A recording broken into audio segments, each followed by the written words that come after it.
up, mga katupa, kaibigan, kapuso, kapamilya, kadugo. Lahat-lahat na yun. Shoutout sa inyo dyan. Ito po si Jomar's Vlog. Kung bago po kayo sa channel ko, please like, subscribe, and click the notification bell para ma-updated kayo lagi sa mga videos ko. Nagpapashoutout pala yung friend ko dyan, yung teammate ko dito sa Abu Dhabi, si JR Bistan. Ito yung YouTube channel niya. Pa-subscribe na rin po. Tulungan na lang po tayo para dumami yung mga subscribers natin at mga views natin. Ito sa si Lion Alvarez na andyan sa Dubai. Shout na rin din. Yan.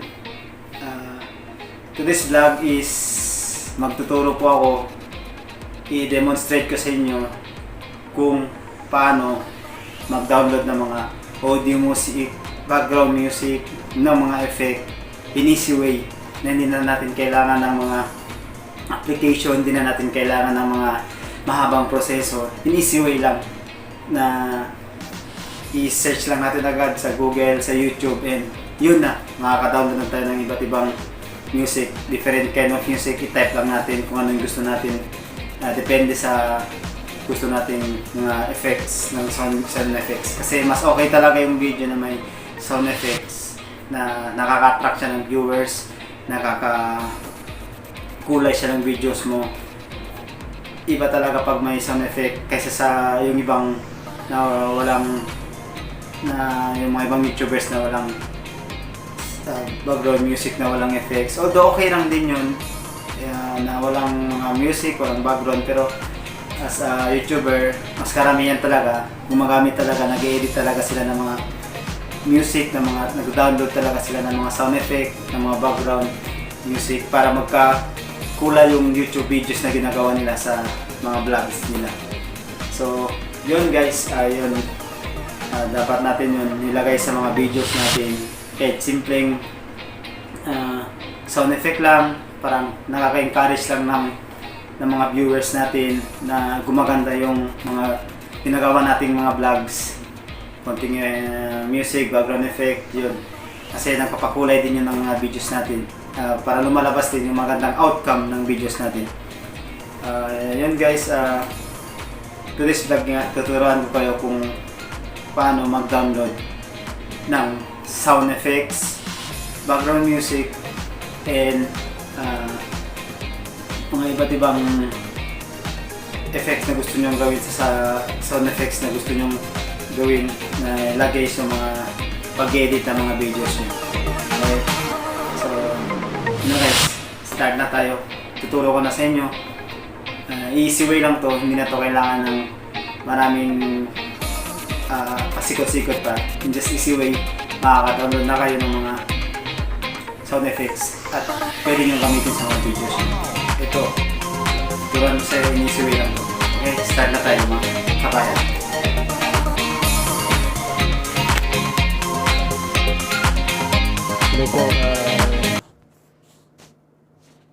Ito po, mag-demonstrate na po ako kung paano mag-download ng mga background effect, music, ng mga sound effect music, iba't ibang mga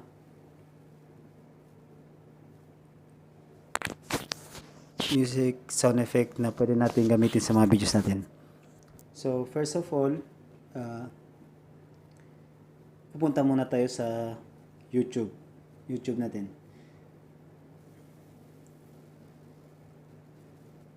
Then, pagpunta natin sa YouTube natin, ito yung nalabas. Punta tayo sa search. Type natin youtube.com. After that, ito yung nalabas sa atin, youtube.com. Sa taas, sa search, i-X natin to. So, type natin kung ano yung gusto nating sound effect na gusto natin i-download. So, sabihin natin na type tayo ng punch sound effect. Sound effect. So, yan po ang lalabas.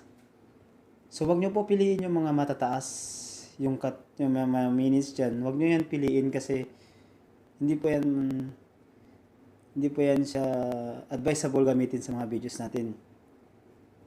So, sa karamihan talaga, yung sa taas ng pag-search mo ng sound effect na anong gusto mo, karamihan talaga na yun talagang nalabas sa taas kasi piliin mo yung mas maikli lang yung oras niya. Seconds lang siya kasi ito kasi marami na siyang mga different kinds na marami na yan siyang mga effect dyan ng mga iba't ibang klase. So, yung as long na ito lang ni-research natin, ito lang punch sound effect. So, i-click muna natin yan para marinig nyo. O, parang ganon. Sinusuntok siya. So, parang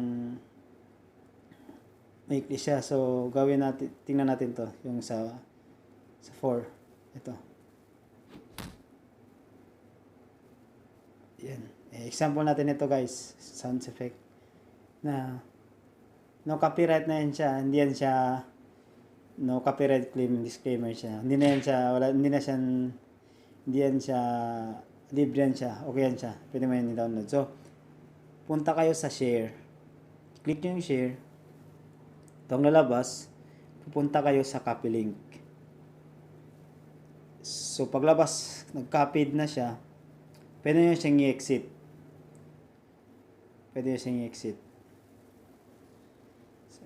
And then, balik tayo sa Chrome natin. After ng Chrome natin,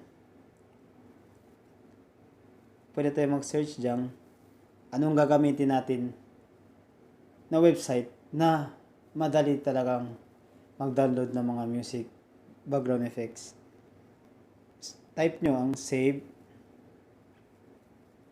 from .net. Type nyo yan, mga kabayan, kasi yon ang gagamitin natin para mas madali tayo makaka-download ng mga music, mga background. So, yan ang nalabas. Save from net, kasi sinerch natin yan. Paste your video link here. Music or video, pwede natin itong gamitin. So, as yung topic natin na yun, yung content natin ngayon is sa music muna. Sa music lang muna tayo. So, ilong press nyo dito sa box na to, then paste. Hintayin nyo muna na mag-loading siya. Madali lang kasi sa akin kasi kagaya sinabi ko kanina, tulad ng sinabi ko kanina, kailangan talaga natin yung wifi or internet para ma-access na madali lang talaga maka-download tayo. Kasi pag data kasi, mahina ya. So, paglabas niya yung arrow niya, ito, download. Pwede nyo na siyang i-click download kasi i-download na natin yan ng sound effects natin na punch. Click niya lang yan. So, download. So, ando na.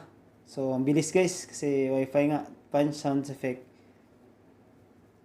So, pwede kong i-open. Sa baba nyo nalaman kasi dyan siya lumalabas pag naka-download na siya. So, i-open natin. Oh. Ando na. Ando na mga guys ha. So, back tayo. Back. Pwede tayo bumalik dun. Sabihin natin oh no sound effect. Oh no sound effect. Parang oh no. Parang ganun. Oh no. Sound effect. Type lang natin yan. So lalabas na rin yan. I-search lang natin. So lalabas na yan. Gaya nga sabi ko kanina, ang pipiliin natin is yung konti lang yung oras niya. Kasi usually yun ang ginagamit talaga ng mga YouTubers na ini-insert ni-edit nila sa mga videos nila. Ito, click natin. Katulad yun. Oh no. Share natin ulit. Then, copy link. So, copied na yun. I-X natin. So, balik tayo dun sa save from net kanina. Type na lang natin ulit save from net. Kasi, ano na. Lumabas na siya. After that, lumabas din siya kanon. Yun. Sa may box, i-paste nyo lang ulit. Hintayin nyo na naman mag-loading. Gaya nga sabi ko, mas advisable pag Wi-Fi or internet yung ginagamit natin. Tulad nito, sobrang bilis. Download.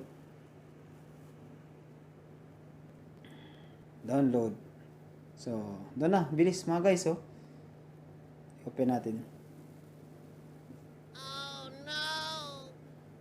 Yun na guys, ando na. Ganun lang kadali mga guys. Hindi na natin kailangan na saan-saan pa pupunta mga application. Then pwede natin i-back ulit. Hanap tayo ng background music.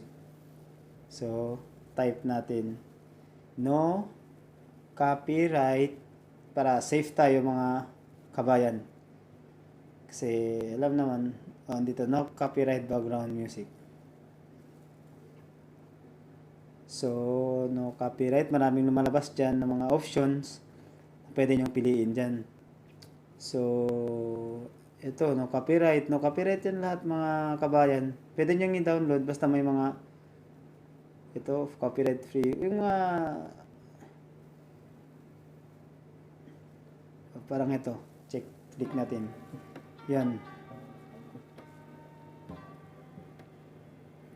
Piliin lang natin dyan kung ano gusto natin. Yan. Yan. May commercial. I-X lang natin yan. May commercial. Hindi natin kailangan. Ito, i-kilang natin, no?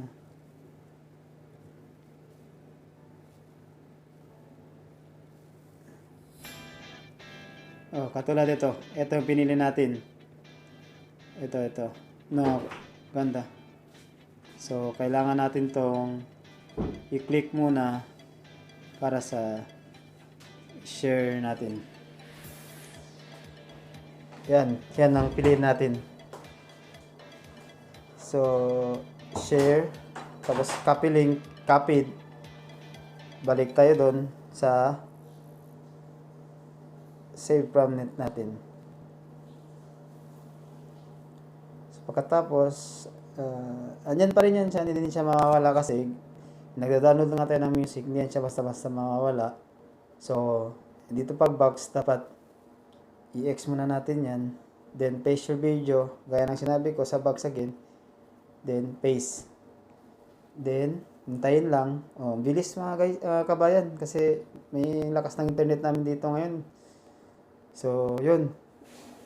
May arrow. So, sa download, i-click nyo lang ulit. Unloading files na siya. Downloading files.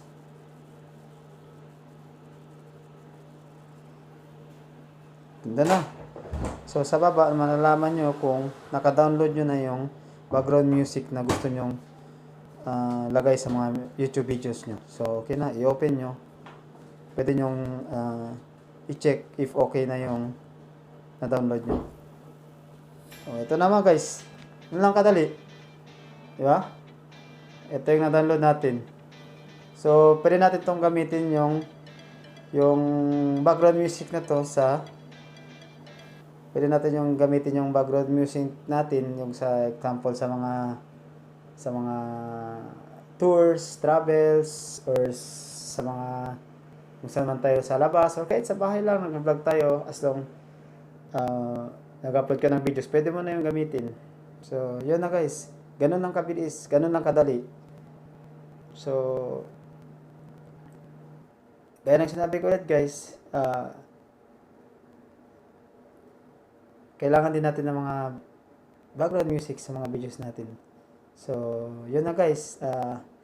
Dito na magtatapos yung vlog ko. Sana guys, may natutunan kayo sa simpleng demonstration ko kung paano mag-download ng mga music, ng mga background music. YouTube,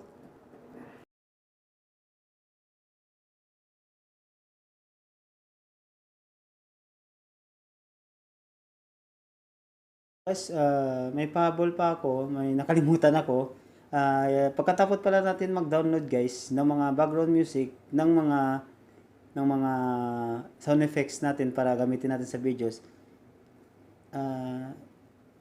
Papakita ko sa iyo kung saan siya makikita kasi ang sa akin kasi guys, file manager, sa audio tayo. Diretso sa akin sa audio guys. Sa audio siya. Andyan siya lahat yung mga sound effect. Ito. Kaya nito. Wow! Diyan yan siya guys. Ito. Depende kung saan nyo isi-save. Kasi sa akin kasi pag i-download ko diretso sa audio. So nakikita ko na dyan lahat yung mga download ko, mga different mga music na dinanood ko dyan. So, yun guys, ang sa akin kasi, depende, meron din sa mga downloads na pupunta sa inyo. O, meron dito sa downloads din, o. Ito. Kung dinownload natin kanina, sa downloads, pwede din sa akin sa audios. Pero minsan ini-erase ko na lang kasi, minsan nagdo-double copy siya, pwede siya sa downloads, pwede din siya sa audio. Parang nagda-direct lang talaga siya sa ito yung download natin. Ito, pati itong ito. Ayan. So, yun guys, hanapin nyo lang kung saan nyo makikita yung mga dinownload nyo. Then, that's the time, pwede nyong gamitin yung mga music, background music, yung mga sound effects na dinownload mo. That's all guys. Salamat sa pakikinig at pagsama sa akin sa pag-demonstrate ng video na to kung paano mag-download ng mga sound effect at background music. A few moments later. So, what's up? Yun na guys. Demonstrate ko kayo kung paano mag-download ng background music, ng sound effect, ng mga iba't ibang klaseng music. Yun lang. First, punta ka sa YouTube, then type kayo ulit ang YouTube, and then mag-research kayo doon. Paglabas ng mga anong gusto nyo mga sound music, background, share, tapos copy ng link nya, then pupunta kayo sa Chrome nyo, mag-type kayo dun sa anong klaseng browser na ginagamit nyo, type nyo lang kayo ng save from net, then yun na. Ganun lang guys ka-easy mag-download ng mga background music na pwede natin gamitin sa ating mga YouTube videos. So, yun lang guys, that's all. Sana may natutunan kayo sa konting demonstration ko. Sana nakatulong ako sa inyo kahit paano na ibigay ako ng konting kaalaman ko. Kahit simpleng kaalaman lang to, sana pwede nyo din i-try to, pwede nyo din i-try kung ano yung sinabi ko, ano yung demonstrate ko, pwede nyo din gawin sa mga cellphone nyo or sa laptop nyo or sa gadget nyo, ano ba yung ginagamit nyo pang vlog nyo. So, yun lang guys. Kung bago po guys sa channel ko, sana guys, kasi maliit pa talaga lang yung subscriber ko. Nag-start lang pa ako mag-grow. Sana tulungan niyo po guys na ma-reach yung requirements niyo. That's all guys. Wow! Ingat kayo lagi and